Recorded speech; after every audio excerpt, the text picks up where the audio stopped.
Hello, everyone. Good morning, bon dia or buenos dias, depending on where you're coming from today.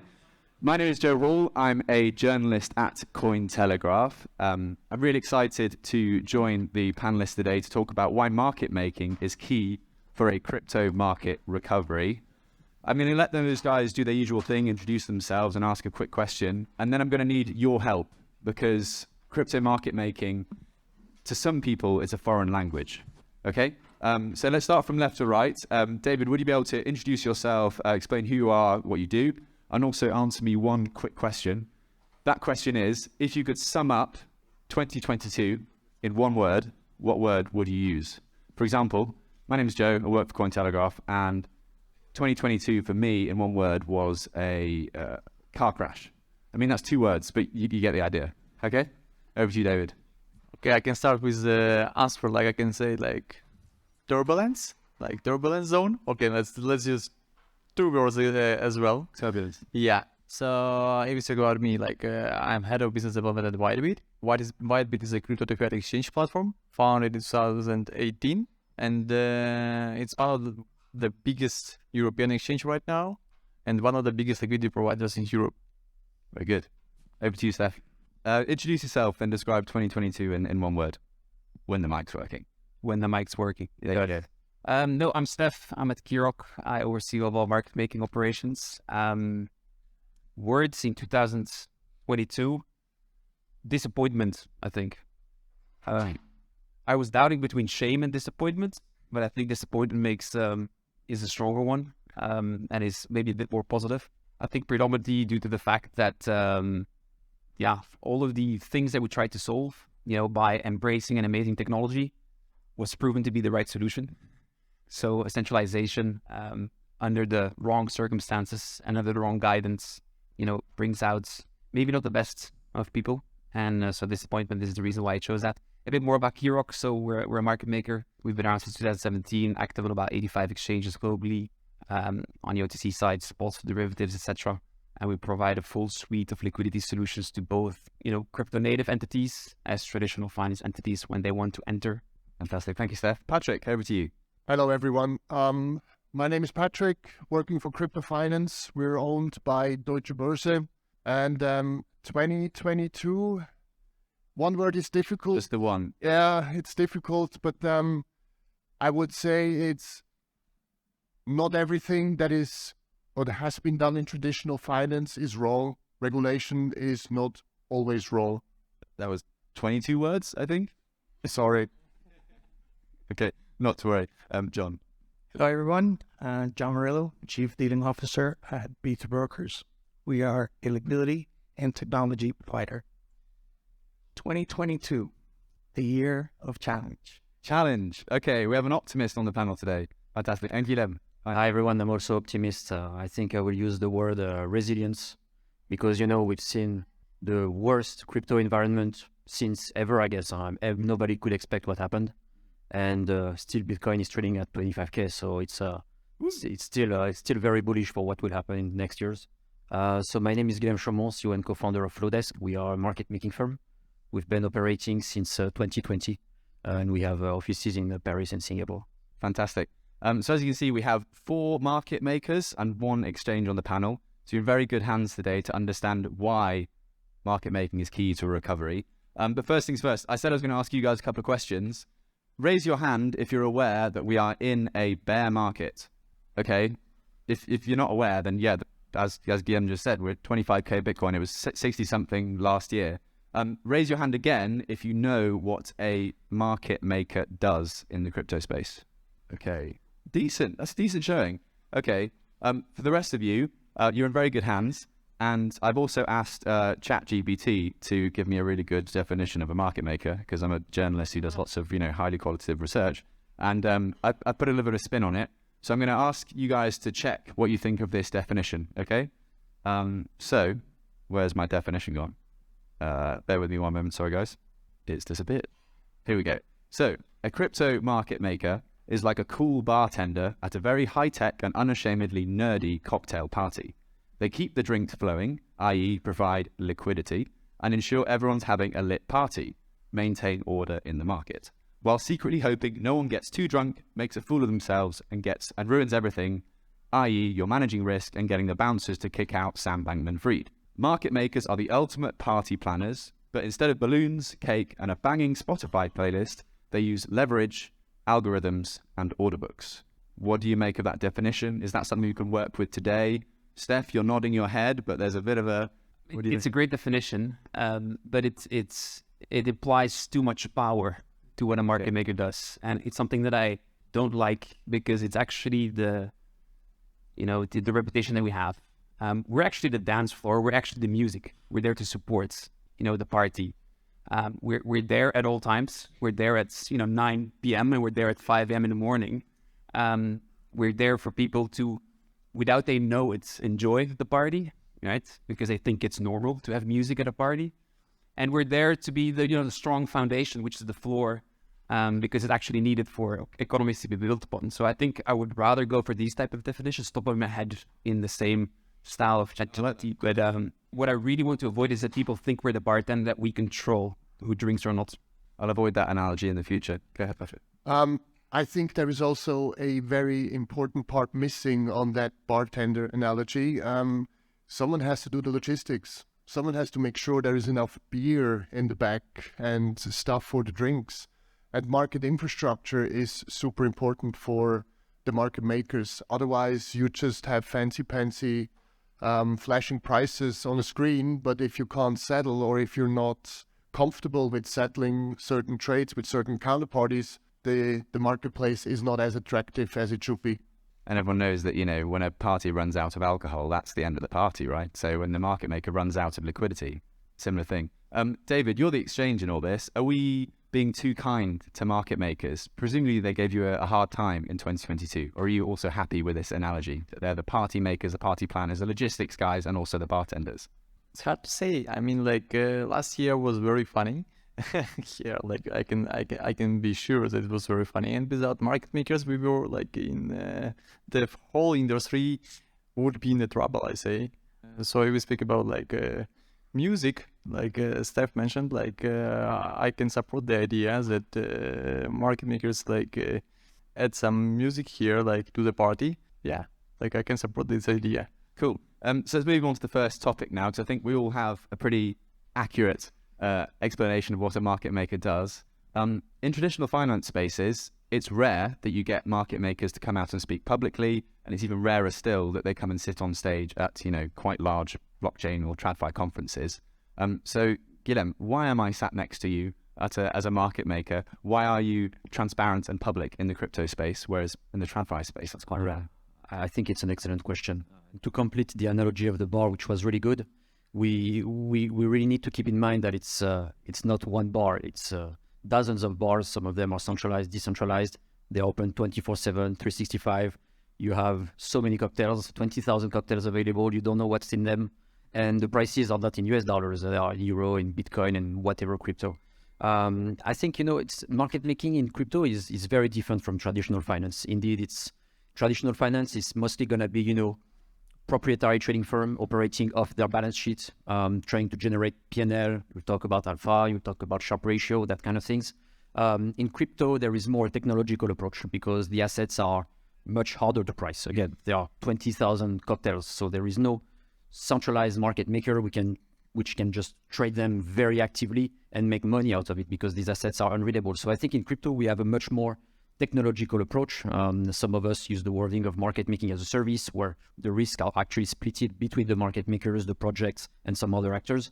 And I think that's why it's very important to come out and to speak, because I think there is a huge responsibility on our shoulders, not only market makers, to come out and give the tools for transparency to the token issuers so that indeed they can assess the work that is done. So it's very important that the market makers work in hands with the exchanges and with the token issuers, and I think that's why we're here today. John, what do you think? Do you agree? That's a very good point that Guillaume makes here. Certainly. Just like to make a small clarification. I'm not a market maker. I interact with all of you guys, essentially put together through our technology, all of you, and we distribute that tech to all of you. The analogy was fantastic. I think very well said is there is a party out there. You just choose which party to attend, because everyone has a party. And from our perspective, in the crypto space specifically, I come from traditional finance. But nevertheless, our approach on crypto makers is no different than it was in my old days, where you assess counterparties, where you pick and choose who you want to connect and integrate. I think that's the key into creating a reliable solution. Just to compare those two scenes then, coming from a TradFi background, why is it that in the crypto sphere, market makers are so much happier to be on stage, publicly known and, transparent? We saw with GameStop last year that in the TradFi space, with Melbourne Capital and all the shenanigans that went on there, that suddenly you realize, market makers are actually, they could be bad actors in this space. In the crypto sphere, I could reach out to market makers tomorrow and I can speak to them quite openly. Why is that? I think they're in a better position to answer that question rather than myself. But from my perspective, the way I look at it is traditional finance guys, you will never get them here in a million years. Crypto is a more open and transparent industry in that sense. And I think it's more of a cultural difference between traditional finance and the crypto world. Interesting. Okay. So let's ask the market makers then. Far away. I do have a theory. Market makers are super competitive, especially in the TradFi environment. It's even below milliseconds who defines the race or who wins the trade and who makes the money in the end. In TradFi, they don't have to worry about logistics because the whole infrastructure is built, it's there, it's working. They just need to be fast on the exchange, on the screen. So they don't really like to talk to each other.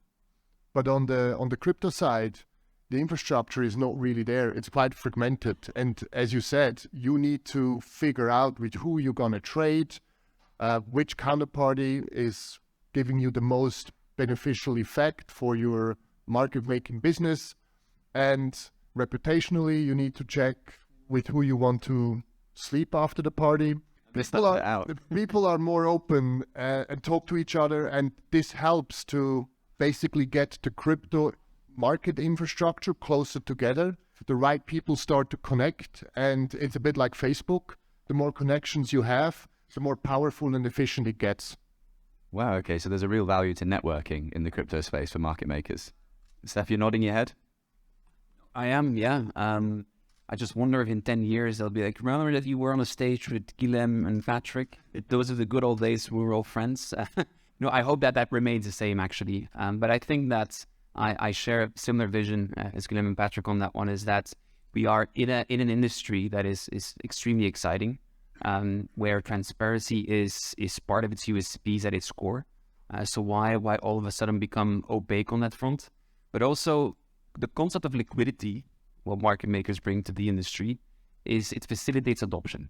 Working closely together with founders and innovators on that front is actually pretty essential when it comes to their go-to-market strategy or with their when they're building out their vision, etc. And I think that collaboration, which is maybe not apparent maybe on traditional finance, where it's more of an alpha chasing play by having a delta neutral strategy, etc., is maybe the difference.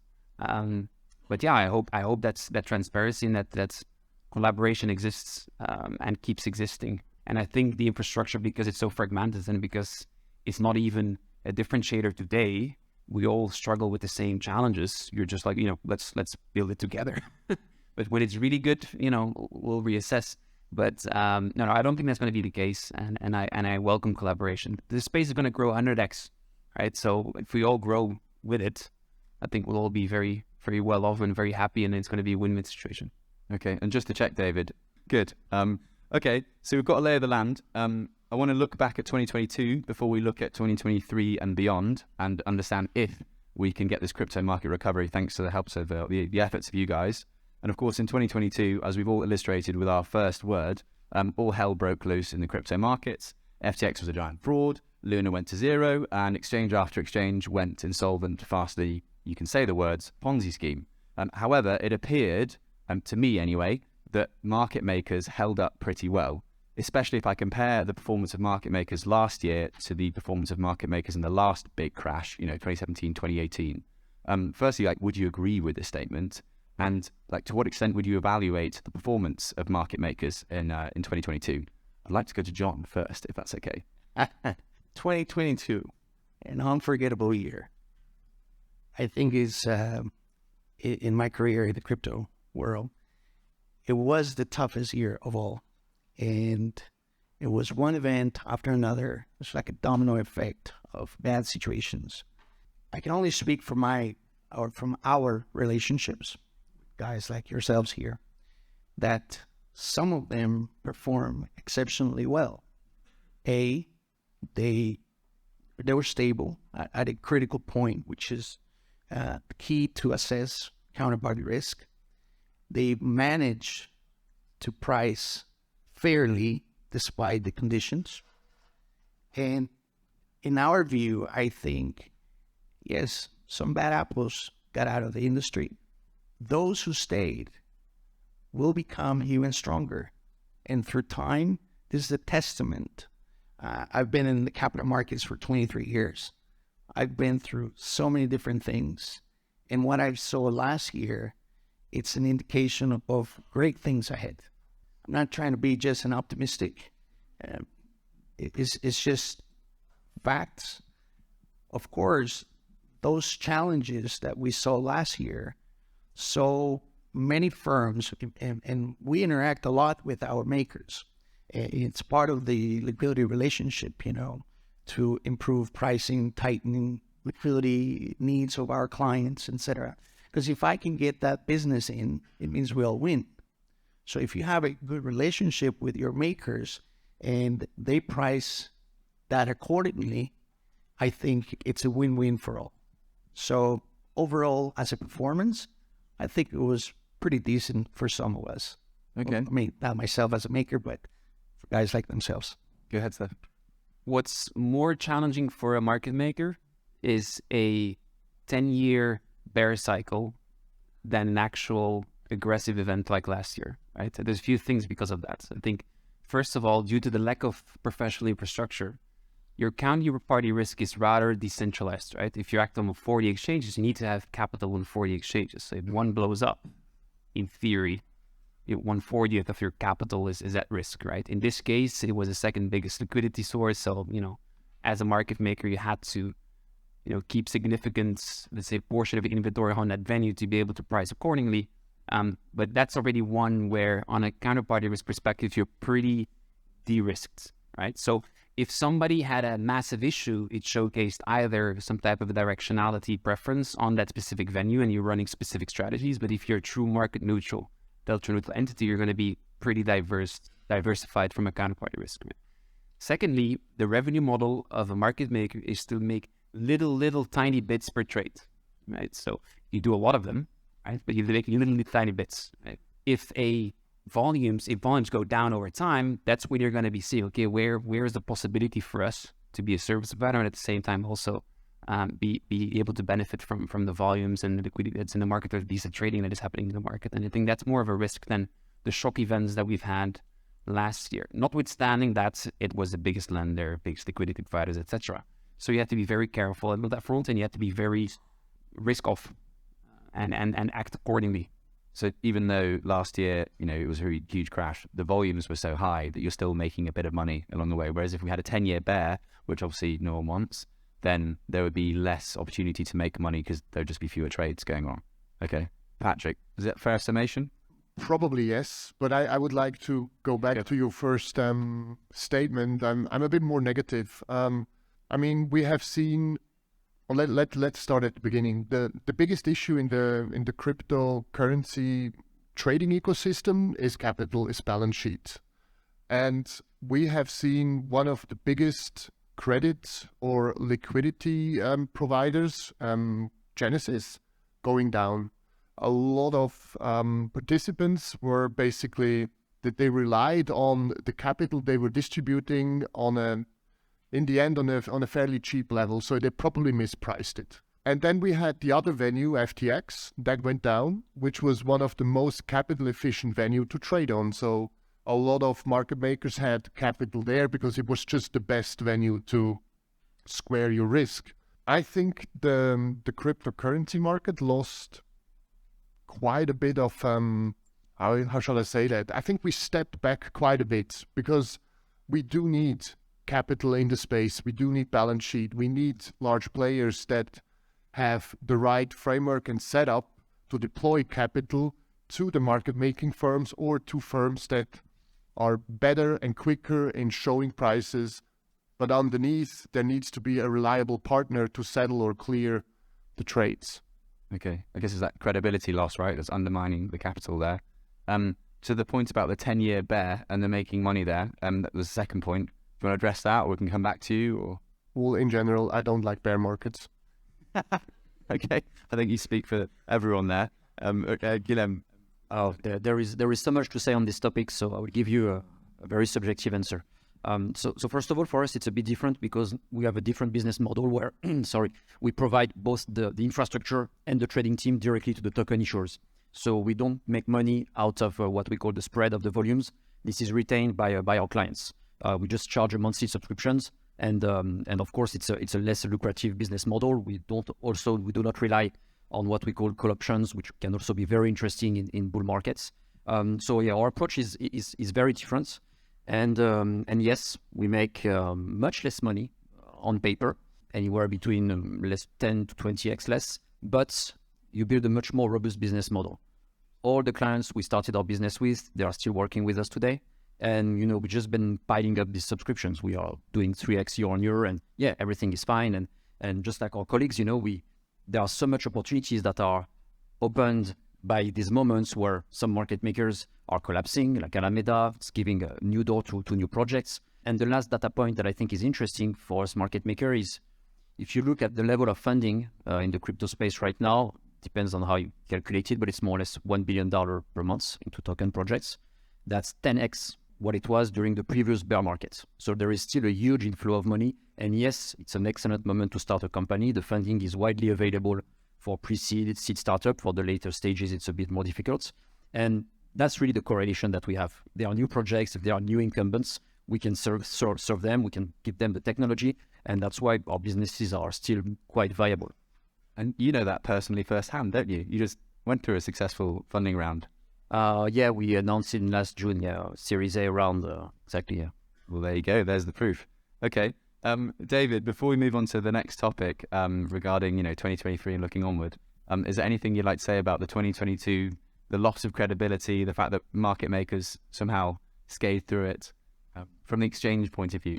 Yeah, here I can say that if we speak about the credibility, yes, we had some step backs. However, I don't want to speak a lot about situation about FTX, because this is what we have right now, right?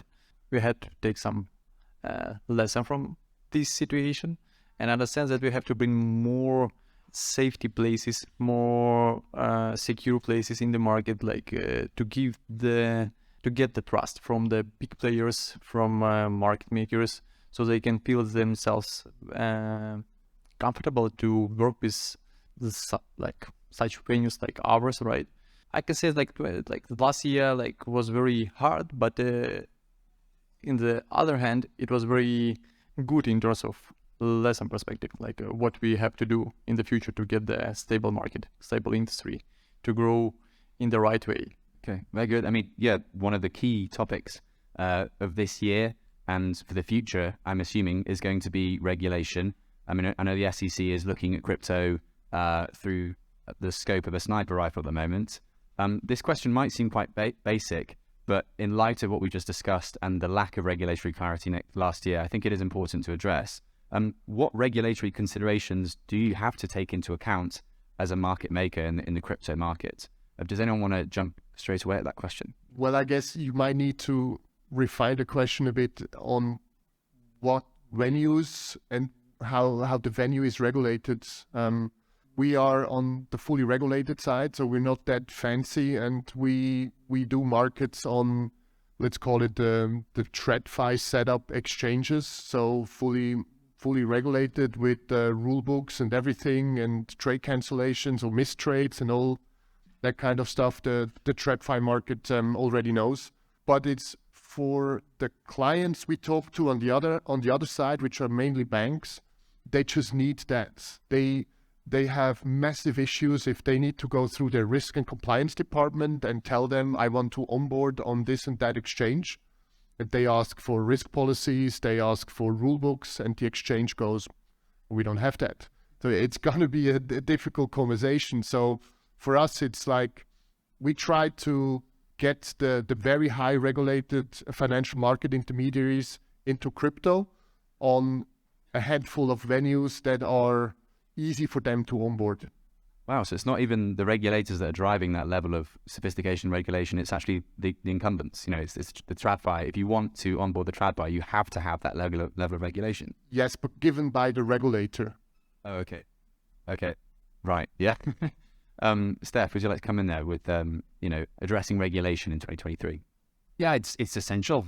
And it's also essential for entities like us to be able to expand operations and to confidently also invest in specific operators that are running. I think the lack of regulations gives unclarity, and it's very hard to operate under an unclear environment. So it's extremely high on our list. We have a regulatory team and compliance team, etc., focusing on nothing else and speaking with the regulators. It is a collaboration, right? Because there's a need of a lot of education as well. And I think as entities that are rather interconnected within the ecosystem, right? We are facing custodians, we're facing banks, we're facing exchanges, we're facing, traditional institutions that want to get into the ecosystems. We do have those insights. But I'll be honest, we would love to have even more clarity, right? Because we're ready to expand, we're ready to invest into the ecosystem, but a lot of it is being, hampered or at least stopped because of the lack of clarity. So welcome it a lot. So I think it's essential for this industry moving forward. It's interesting to hear though. It's almost like antithetical to like the whole crypto thesis. Like we don't want to be regulated, but here we are. Market makers are crying out for it. It sparks innovation, right? And I think that's what we've seen over the last 12 years. It's that mentality of questioning, the establishment has been really great. It sparked innovation and it created a lovely ecosystem. And I think I'm wildly in love with Bitcoin, for example, because of that. At the same time, and this is sometimes, I wouldn't call it a frustration, but sometimes I wonder, everybody says, okay, we don't want to talk with the banks, we don't want to know what they're doing, etc. But they've actually been 340 years. They have a lot of experience on how to do things, actually, or how not to do things. So I rather have a collaborative approach on that front, and the same applies to the regulators than us versus them. In the end of the day, the market will decide what is most efficient, and the market will decide what's most interesting to have on their balance sheets. So let the market decide, but do it together. Okay. And I still think there should be, I really hope so, a parallel ecosystem. So there should be the decentralized ecosystem where we can just plug in our wallet and trade on any DEXs, whatever token we want, without anybody telling us you cannot move that token or you cannot trade this token because of this and that. But there is also the other side needed, where the banks are quite helpful in showing us what needs to be the setup, so they can open it up for their more conservative clients that don't want to plug in their wallets and self-host or self-store their coins. You have to have the two ecosystems, and the one ecosystem, the decentralized one, is going to be the innovative one. You will see new concepts coming out there, and some of it, I really hope so, swap over to the TradFi side and make it more efficient. Optionality. To choose to self-custody, great. You want to have it done by somebody else and paying for that, great. Right? So being able to have those parallel is great that you mentioned that, because that's the exciting part. Right? That's why we're all here, and that's why we're also excited about this technology. So optionality. But Guillaume, is there not a risk that when regulators come in and they come in too hard, that might stifle the innovation? Yes, that's very likely, and that's already the case. We see it with what's happening in the US right now. I mean, I'm sure most of us here have a strong conviction that no staking is not a security. There is nothing wrong in having a stable coin if it's done the right way. But we need to highlight that it's just a mechanical reaction to what happened in the last year. We are completely aligned with Kirok on that front. We are pro-regulation at Flowdesk. And just like the analogy with the bar, it's a very complex equation because you need to be regulated globally. So we are registered in France, we are pending regulatory approval in Singapore, we follow the same path in the US. So again, crypto makes it 3x more complicated. But regulation is not enough because our regulators obviously are lacking time, they always have this lag. So I think that there is three components. The first one is obviously, yes, we need to be regulated and compliant in every jurisdiction we operate. That's obvious, and we'll do it, we are doing it. But the second point is we also need self-regulation because our regulator is not going to tell us, what we should do. We build cars that can drive at 300 kilometers per hour. And the regulator is like, not aware of it, they don't understand it. When there is a crash, they're like, okay, no, now we stop all cars. No, guys. We just drive at 130 and that's good and that's perfect. And the last point is the transparency. Because once we've said that, we also need to build the tools to show that we are transparent. And obviously everything that is happening on chain is very helpful in that regards. But we also need to provide all the analytics for the counterparties we're working with, for the token issuers we're working with, so that they can assess our work. And at the end, it would be very Darwinian. The actors that are bad and that cannot be transparent will be mechanically excluded from a business perspective. And those who bring this value will obviously have more business and they will make science progress. I maybe should have used the car engineering metaphor earlier rather than the party planners. I think that makes a bit more sense. John, I'd like to hear your thoughts on the optionality that Steph and Patrick were talking about earlier. Is that the sort of thing that would please, both parties? You'd have your DeFi degens, and you'd also have like those that don't want to, custody their own keys, look after their own funds, be self-sovereign. We have a quite diverse client base, and we get all different types of requests. You cannot fulfill everyone's needs, but I will share what you guys have stated before. It's people must be given a choice, and I am pro-regulation to some extent. Obviously, if we're over-regulated, then we end up in a situation where this whole phenomena, right, all this development of crypto goes out the window. It defeats its own purpose. But regulation brings transparency. Transparency ultimately brings credibility, and credibility is what everyone is seeking for. I think some of our biggest clients, for example, they only do business, A, trust, B, we're very transparent. We show basically our cards and let them choose what is best for them. A lot of people like to keep certain elements of their operation to themselves, and I'm not disclosing here market making strategies, just for the record. I mean, what sort of business they're running. I'm pro on the regulation side of things. It's good for the industry, but to some extent, and I think we all play a role in it. If we can contribute to regulators in sharing our knowledge, I think we can have a self-regulated industry that is efficient enough. There you go. So we're not all getting too drunk at the bar, and we're not driving our cars too fast. That's not good. Okay. Yeah. David, before we move on to the next topic, I just want to check from the exchange sort of point of view, because exchanges seem to be under the most scrutiny right now, what with, Kraken's situation with the SEC. Is the regulation of cryptocurrency market makers, is that something that could influence exchanges management for this year? Or is it, completely separate to your operations? Well, I can say that regulation is something what we have to have here in our industry, because as previously was said, regulations will bring us transparency will give us credibility, right? But the most important point here is how it will be implemented here in this market, and we are ready to work on it. We are ready to help regulators to do it correctly. And I can even say more. If it's about our exchange, right? I don't know, or not, but we were founded in Ukraine, right? And we are currently help the regulator in Ukraine, to do it, to make correct laws regarding the cryptocurrency and regarding the whole industry itself. If regulators are ready to, and they want to bring more transparency in the market, they have to hear us, the big players, exchanges, market makers, big players, as I said, and understand that what they can do and how to do it in the correct way. But in the conclusion, again, Like regulations are very important here, because without it, we won't get, we won't go like forward in the correct way. We won't have correct growth of the market.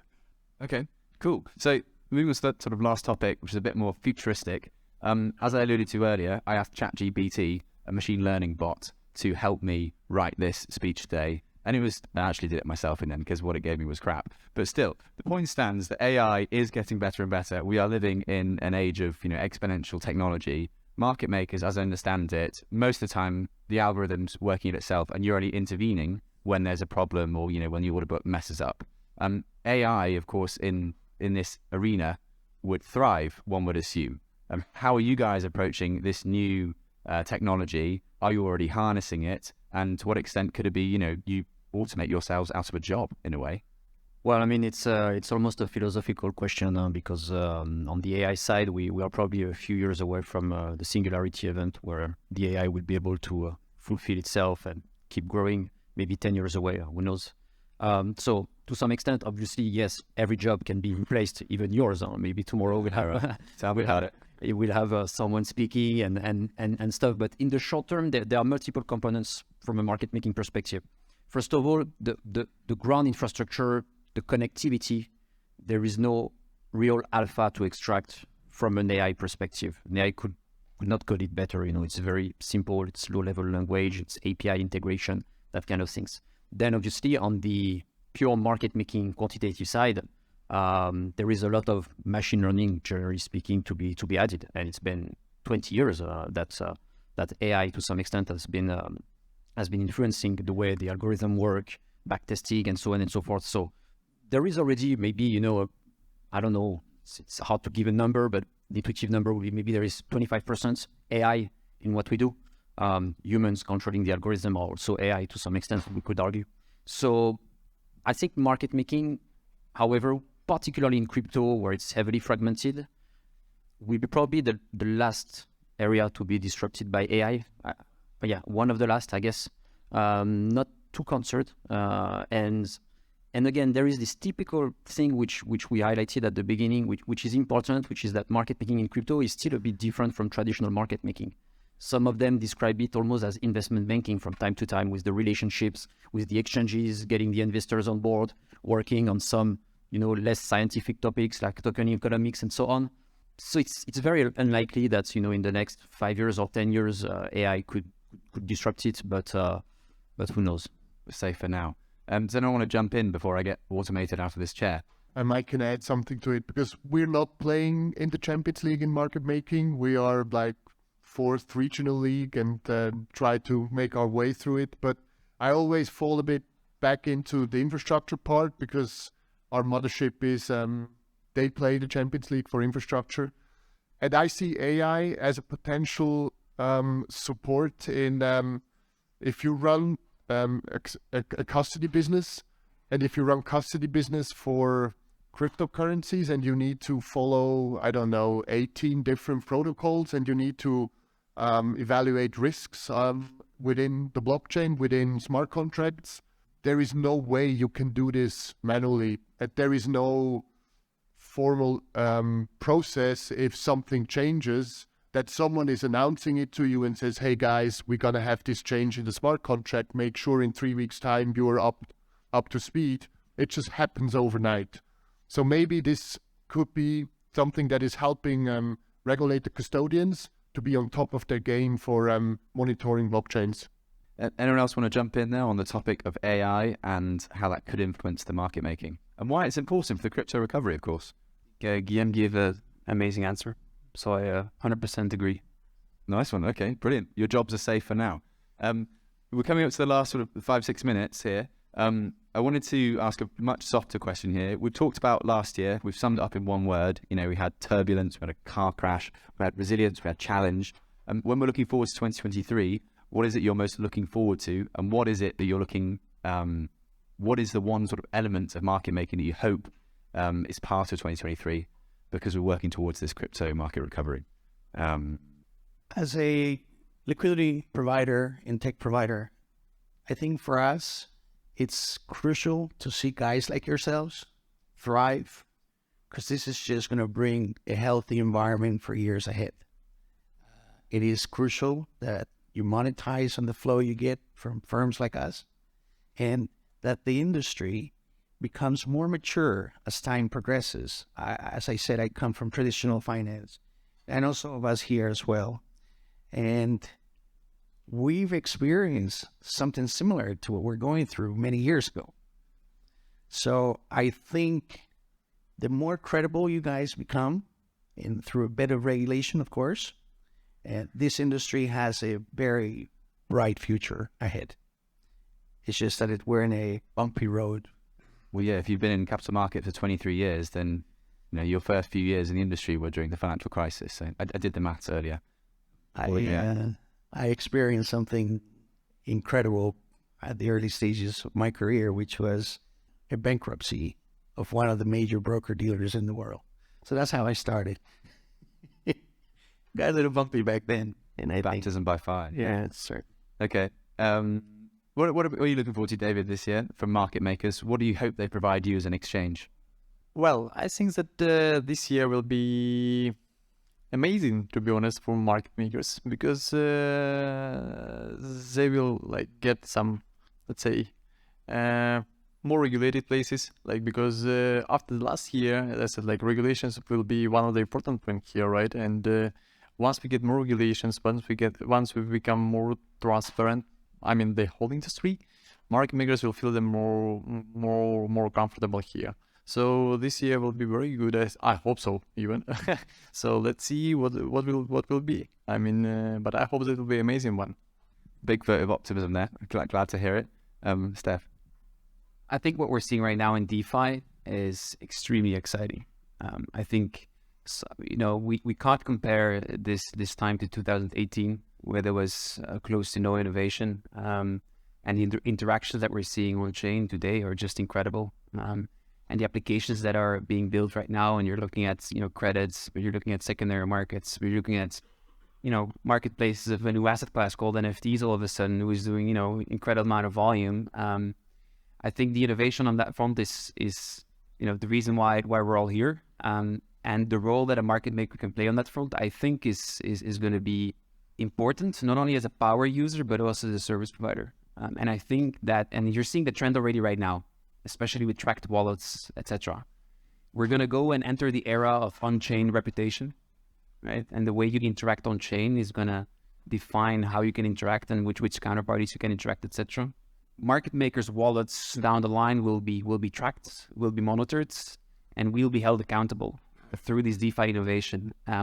So for us to, and we've been doing that, over the years, experimenting on that front, for us to be, increasing our efforts, as a market maker in this industry, and to be an active participant is what we're most excited for this year, and it's going to be exciting. Yeah, it really harks back to that theme of transparency, which I think comes throughout this talk we've had today. Patrick? Even if it sounds boring, but I think I'm actually looking forward to regulatory clarity. The regulatory clarity helps as well to then play regulatory arbitrage, which has always been there and will always be there. I mean, in TradFi, we see it day in, day out, but it's at least then clear what are the rules and what are the boundaries. It will help the market to be more liquid, and more people being comfortable going in. And the second thing, I'm really looking forward to it, but maybe 2023 is too early. The bridging between real world assets into representation of tokens on a blockchain, and then having the clarity and the enforceability to actually make use of this. I like that. It's an interesting thought. And finally, Guillaume? I will take it from a higher perspective than market making. I guess it's very hard to not to be bullish about crypto right now. When we look at the activity, the price itself, of course, which is one of the components, what is happening on the layer 2s, it's crazy. And I think very likely in the next 12 to 24 months, we will see emerge a significant order book-based decentralized exchange. That's one of my convictions. Uniswap, it could be. This is the only way to create efficient markets. At least it's the best we found, order books. From a market making standpoint, we're also quite excited because we see this new wave of tokenization which is coming with all the securities being tokenized, and it's opening an insane amount of doors. You know, in 10 years we've seen the emergence of 20,000 tokens more or less. If we think about the tokenization of all the assets, securities, but even other assets like real estate, I mean, yes, there will be a huge market which will be heavily fragmented. Everything will be traded from our houses or stocks or early stage startup. So no, we are quite excited, but we need to understand the responsibility that we all have.